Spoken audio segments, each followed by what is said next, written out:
সাংবাদিক সাঈদকে আপনারা গ্রেফতার করেছেন, সেও কি বাংলাদেশ রাষ্ট্রকে অকার্যকর করতে চেষ্টা করেছিল? আমরা তদন্ত করছি।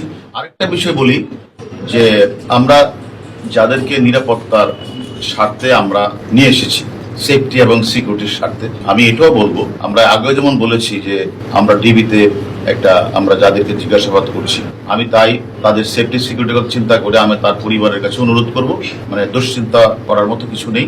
আমরা মনে করি তাদের সেফটি সিকিউরিটি আমরা দেখছি এবং তার পরিবার যেন নিশ্চিন্ত থাকে, সেটা আমরা তাদেরকে আশ্বস্ত করতে চাই, তারা যেন এই নিয়ে কোনো চিন্তা না করে। 5 দিন আগে এলিট ফোর্স আরিফুল ইসলাম নামে একজনকে গ্রেফতার করে তাকে ভিডিও ফুটেজে দেখিয়েছে এবং সে হচ্ছে ভিপি নূরের যে রাজনৈতিক দল তার কর্মী।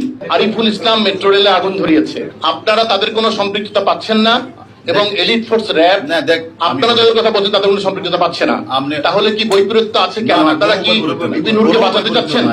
সেখানে আমরা আরিফ যে আপনি যার কথা বলছেন তারেক কথা বলছেন, আরিফুল ইসলাম, অন্য কে কি বললো সেটা না। এখানে যেহেতু হাজার হাজার মানুষ অংশগ্রহণ করেছে এই